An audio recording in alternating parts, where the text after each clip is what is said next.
কি হয়েছে ভাই, এখানে বসে আছেন কেন?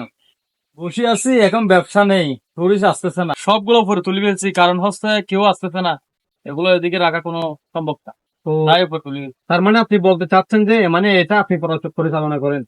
সবগুলো আমার কি পরিচালনা, সবগুলো আমার, এখন হচ্ছে না আর কি। হঠাৎ আপনাদের ব্যবসা ডাউন হয়েছে কেন? ডাউন হয়েছে কারণ আছে, ওই এর থেকে জিজ্ঞাসা করেন কি জন্য ডাউন হয়েছে। ওই যে উনি। হ্যাঁ জিজ্ঞাসা করেন, হ্যাঁ জিজ্ঞাসা করেন।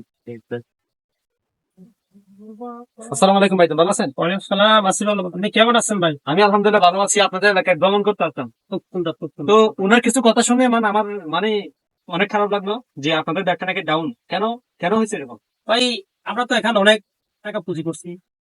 আমরা যারা টুরিস্ট আছে তাদের কাছ থেকে আমাদেরকে কিছু না কিছু পেতে হবে। অবশ্যই তো, আপনারা যেহেতু এখানে অনেক টাকা ইনভেস্ট করছেন, এখানে অবশ্যই আপনাদের পাওনা পেতে হবে তো। অবশ্যই তো পেতে হবে। এটা তো মাসতে বুঝতে হবে। আর এখন টুরিস্টরা শুধু ফ্রিতে সবকিছু করতেছে, এখানে কতগুলো